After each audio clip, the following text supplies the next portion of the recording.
Hello everyone, welcome to another episode of Property Talk Life.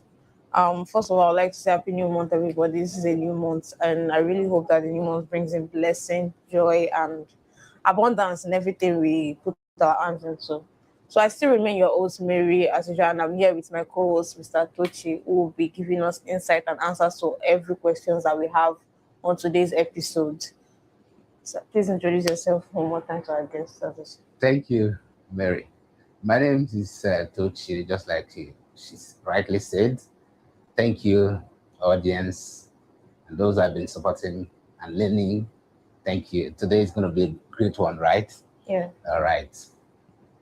Thank you very much for your support so far, guys. So today, without wasting much of our time, because time is fast spent already, we'll be going into our topic which we have for you today, which is the hidden cost of buying property, which nobody tells you about.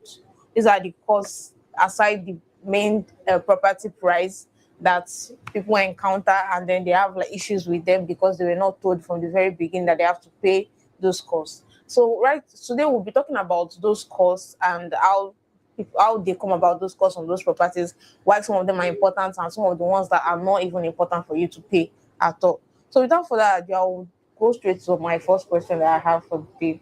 So when people budget to buy a property, what major costs do they usually overlook?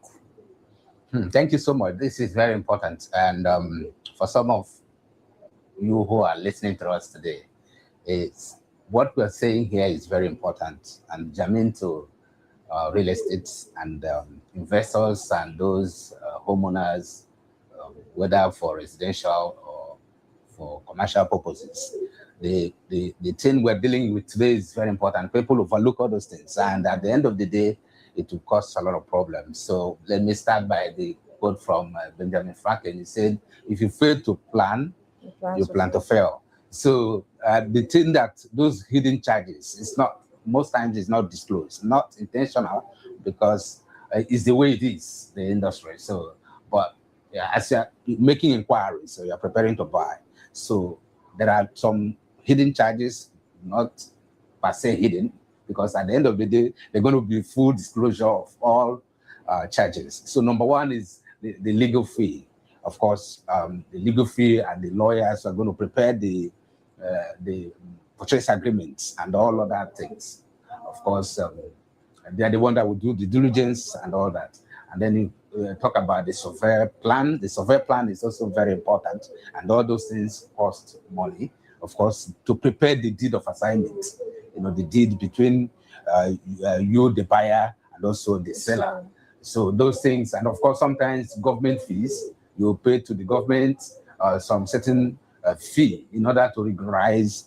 If it is an existing plot, maybe you are the second buyer, so there will be need to regularize those documents as well. So deed, survey plan, deed of assignment, legal fee, documentation for all of those things combined. Most times they do not disclose it. They do not give you until when you are ready, to make payment, already that you are good to go. That's when every property managers, lawyers, brokers, and all of that, property companies or property management companies, they will begin to disclose those charges. Sometimes we call it hidden. It's not actually hidden, like I said that in my opening statement. But most times for you, the first buyers, it's always come like a shock because you were not prepared. They say the land is 10 million, you prepared for 10 million. All of a sudden, there's already charge for the agent's fee or broker's fee, maybe sometimes 5%, sometimes 10%, depending on the kind of property you're buying. So sometimes it's like a shock because we did not plan for it, or the buyers do not plan for it. So at the end of the day, it will look as if it's a hidden charge, but it's not actually a hidden charge as well. Thank you. Thank you very much. So as you've heard, most people that are buying property, the only thing they focus on is the purchase price. So they always forget that there are additional costs, although those are for those that have bought a property before, those that have been buying property. But as a first-time buyer, it's necessary that you know that aside the main charge of the property, that's the normal price in which they use to advertise that property or market the property for you. There are other charges that you have to make, that you have to know of, and then you have to pay for Yes. as well, just to secure that property and make sure that it's in a safe condition. So Correct. moving on to our second question. So can you please explain the legal and documentation costs that many buyers don't expect? Yes, the one number one of that legal and it's what we call deeds, and of course sometimes governor's consent from the government, depending on the type of property you're buying. For example, if the property that has certificate of occupancy (CFO), so what you're going to get if you're buying, you are the second buyer. So you're acquiring a property that has already an existing CFO, so you are going to get governor's consent. So in order to get governor's consent, the lawyer will have to apply to the government. The government will now be able to give them, do the verification to ensure that the land does not have any encumbrance, does not have any issues that will hinder the transaction. And then government consent fee. There's also fee charged by the government, depending on the state or location where you are. So there's always some charges coming from the government that of that particularly location. So there's also commission from the broker or the agent who was able to get you that piece of property. So in all of those things, these things are additional charges, and then the need for you to make sure that the title document is verified is the lawyer. The lawyer has to charge for that service. Okay, so the surveyor, that also, these are significant people that are very important to make sure that at the end of the day you have a very clean property, so that you will be able to you will either build or live, or you rent out, and there will be no issue in the future, because we're talking about an asset here, and that asset has to be legally documented. Government has to be aware. That's why it's called governor's consent. So the governor of that state, for example, we're using the example in Nigeria, we have to consent to that transaction. So once the governor signed and consent to that transaction, so it becomes a legal document that the state is aware that you are the rightful owner of this property.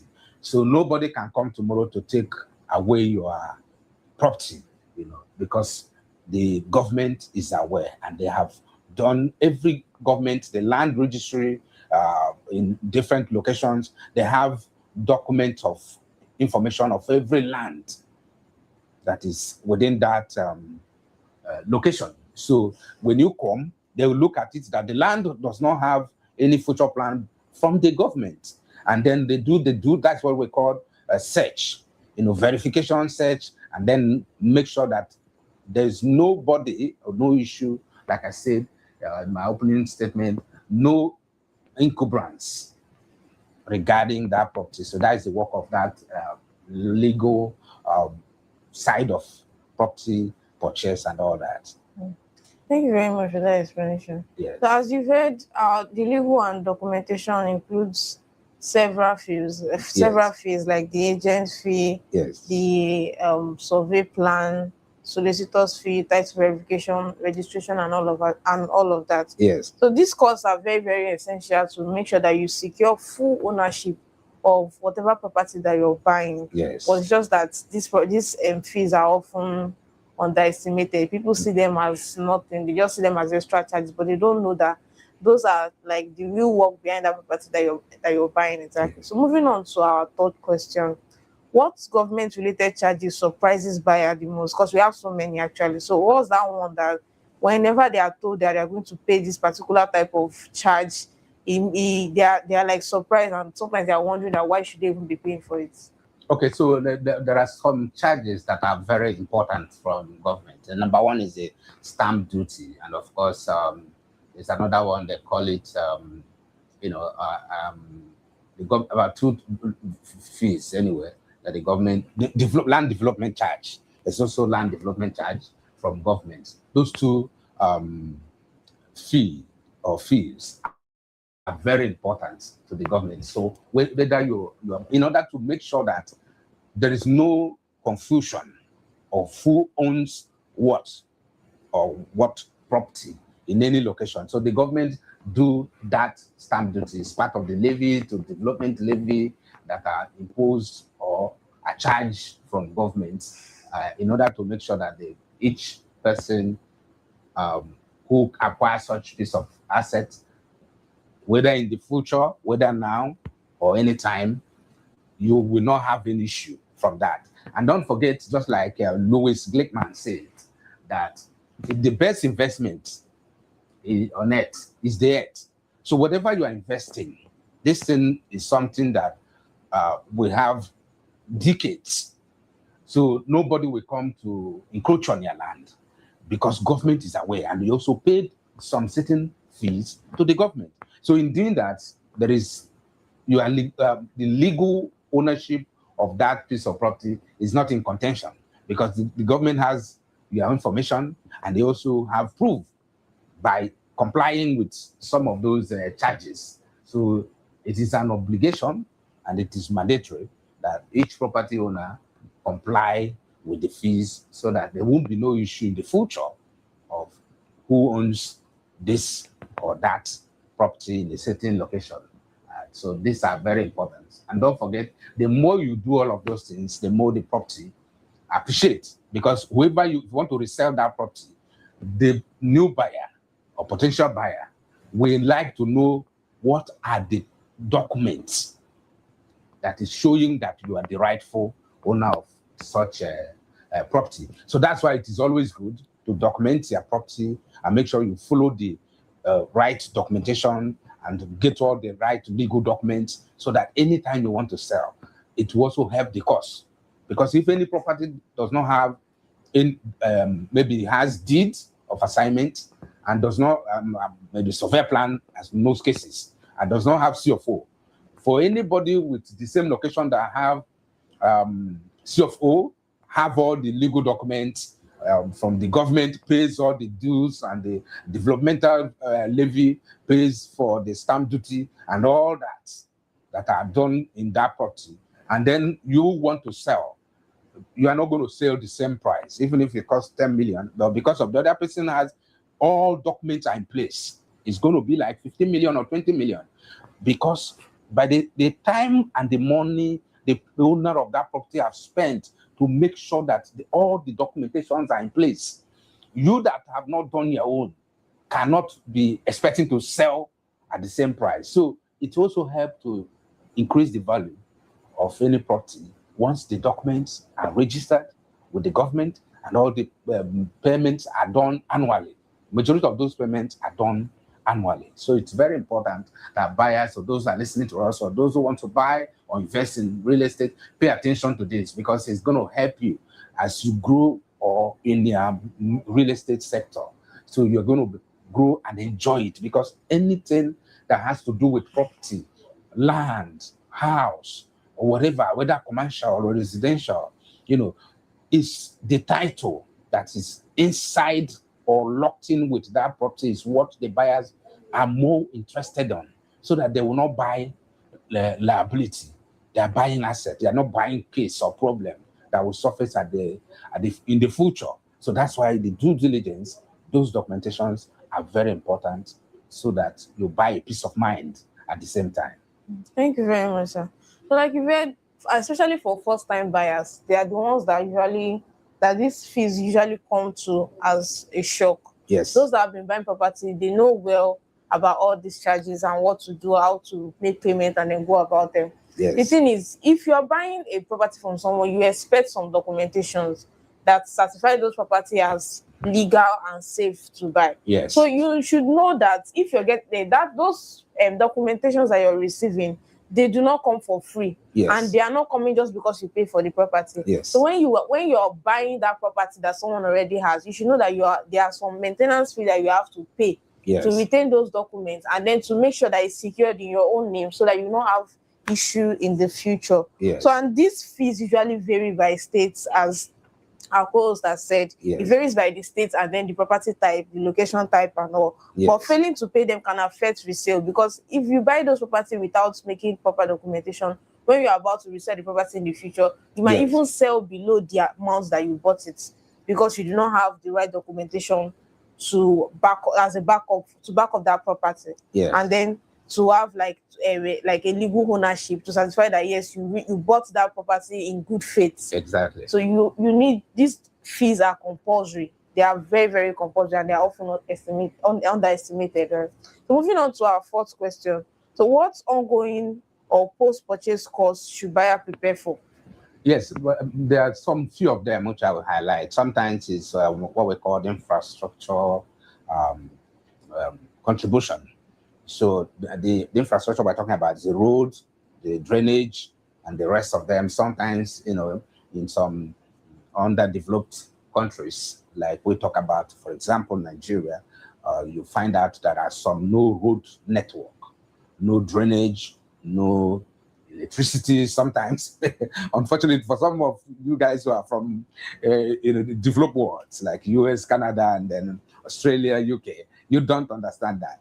Every geographical location have their own peculiarities, and that's what we're talking about. So in some countries, for example, you are the one that will prepare the drainage. Those who are living in that community, they're the one that does the drainage. They do the electricity connection of electricity. There's also security levy.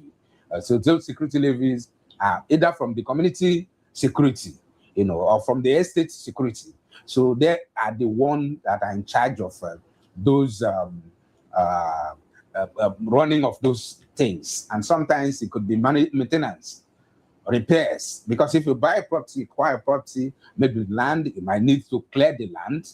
You might need to fence it out. For some other countries that they do not do fencing, it's a different thing. But in some countries, you fence out your property.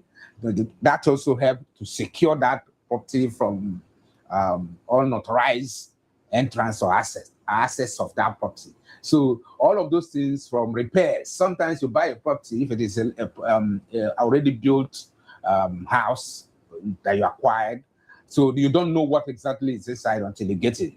So that will be need for the surveyors, the architects, and the rest of other important people to go through it to check whether the building is in good state, if there is any defects of the property.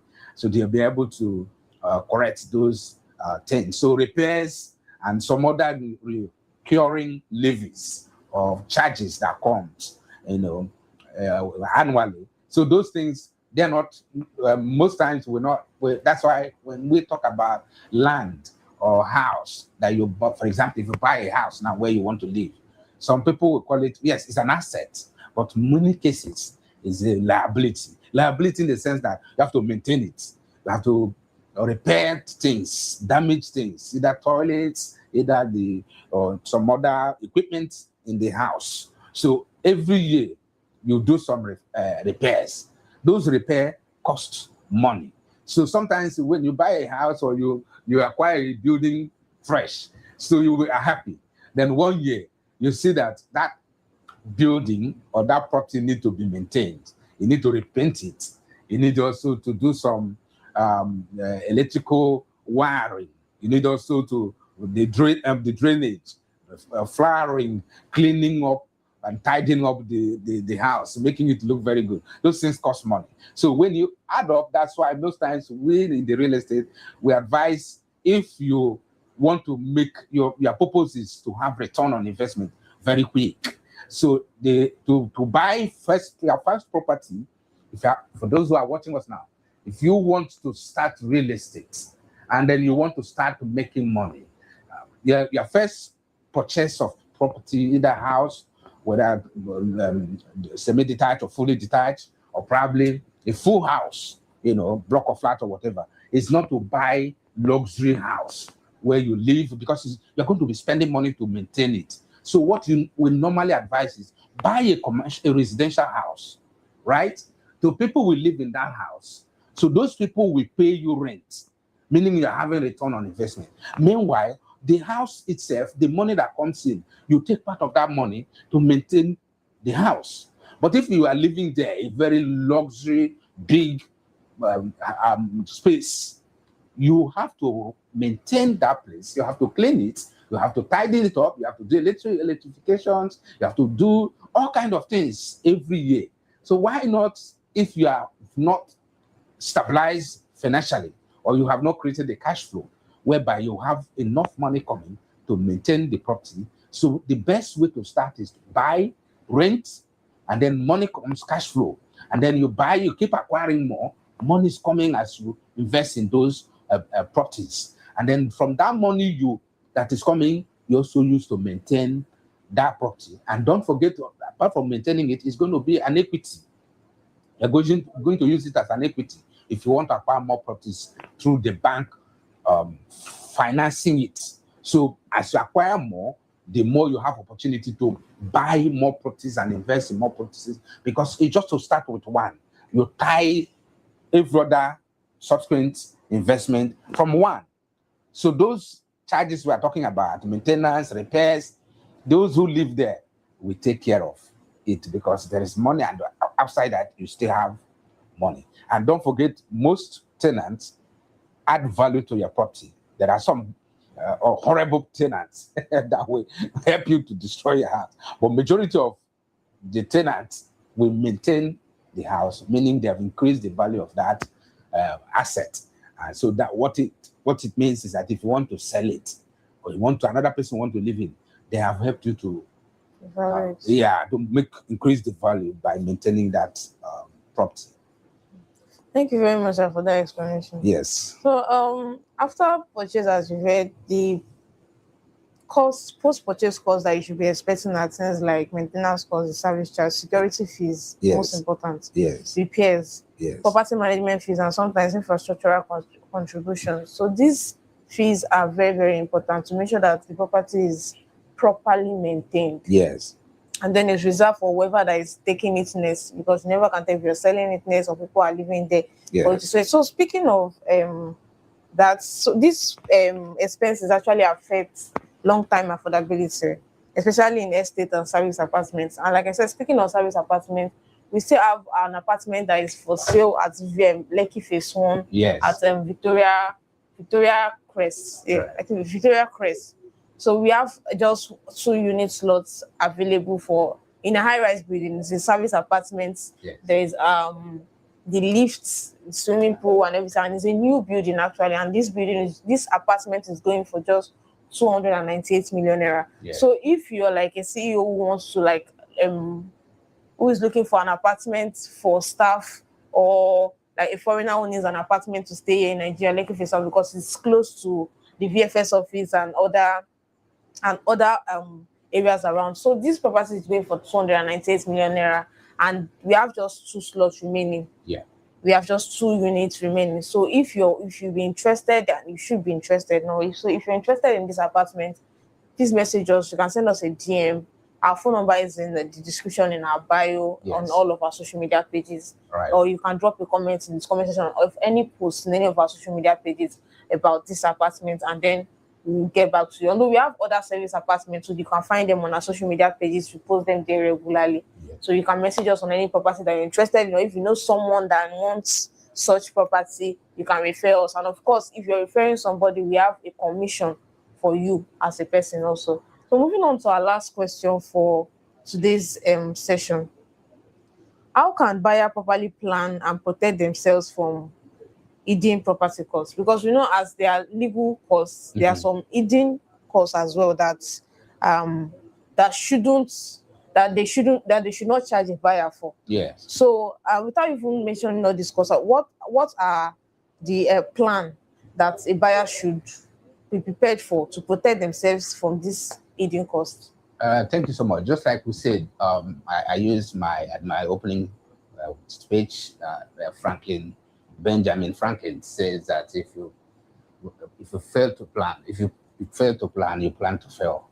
Okay, so what it means is that once you have made up your mind that you want to start real estate investment, or you want to buy a piece of real estate, so always ask the seller, either developer, that's for those who buy from the real estate developers, or you're buying from individual property owners.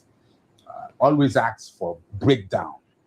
It's very important that buyers, if you're listening to us today, ask for breakdown, detailed breakdown of every charge. And of course, if there is any upfront charges that you are not aware or not included, ask those questions. It will help you to be able to know exactly what you are getting into so that it will not be a shock to you. So, and of course, work with a very reliable and professional real estate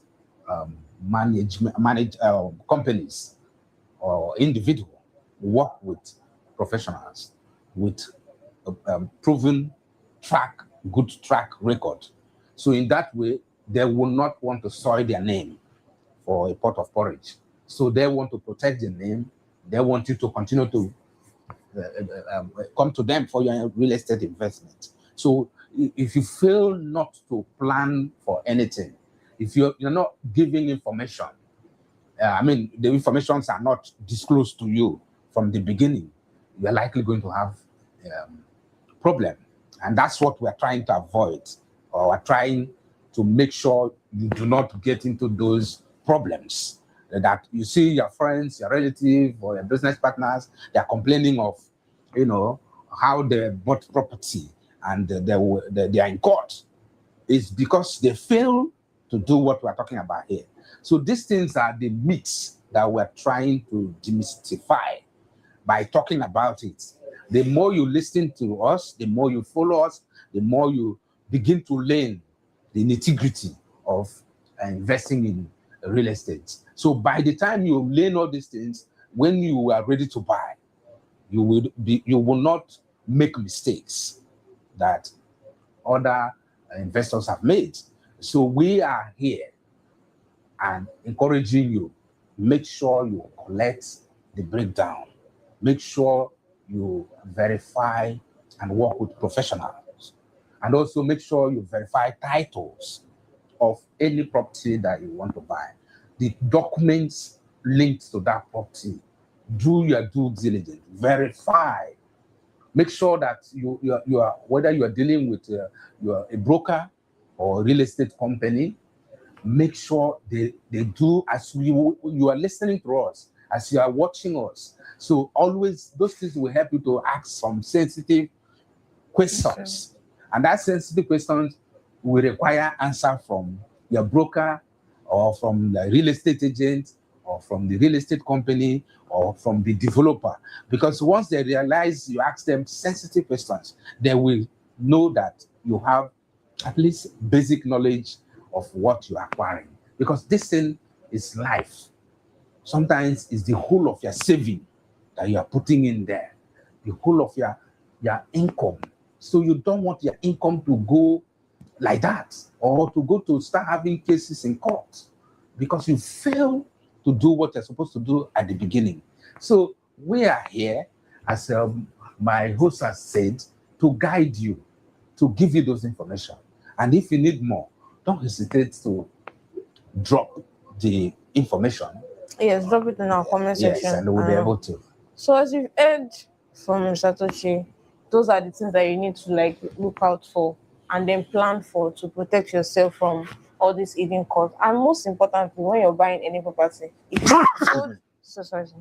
you've been told the price of the property, please ensure to keep a contingency budget of at least 10 to 15% of that price of the property that you want to buy, so that this proper planning would turn into manageable expenses instead of coming as a shock or as a surprise to you. So we hope that with these few questions and answers, we've been able to clear some of your doubts against hidden costs that you may come across when purchasing a property. And thank you very much for joining us in today's session. If you're interested in the property that I mentioned, please do not hesitate to message us, or if you know someone that is going to buy, or you are ready to market for us, we have a commission for you as a marketer. So thank you very much, guys, for joining us on today's session, and we really hope to see you in the next session. Thank you so much. Thank you. Bye for now.